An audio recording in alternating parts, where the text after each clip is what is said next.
بسم اللہ الرحمن الرحیم۔ ترکیہ کے صدر طیب اردوان نے ملک بھر میں ڈالر اور غیر ملکی کرنسی پر پابندی عائد کر دی ہے، جس کے نتیجے میں ملک بھر میں لوگوں نے بڑی تعداد میں ڈالر اور غیر ملکی کرنسی فروخت کرنا شروع کر دی ہے۔ صرف مارکیٹ کھلتے ہی لوگوں نے ایک گھنٹے میں 1 ارب ڈالر فروخت کر دیے ہیں، جو زلزلے کے نقصان کو پورا کرنے کا 30% حاصل کر لیا ہے اور مہنگائی میں کمی کر دی ہے۔ اس کو کہتے ہیں لیڈرشپ۔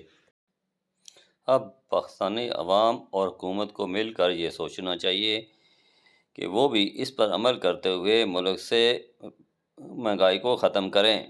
اس میں صرف حکومت کا ہی کام نہیں ہے، عوام کو بھی اس بارے میں سوچنا چاہیے۔ جنہوں نے ڈالر اکٹھے کیے ہوئے ہیں وہ ڈالر نکالیں اور ملک میں جو پیسے کی کمی ہے وہ پوری ہو سکے۔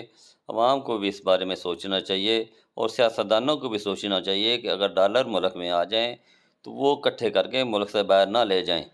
شکریہ۔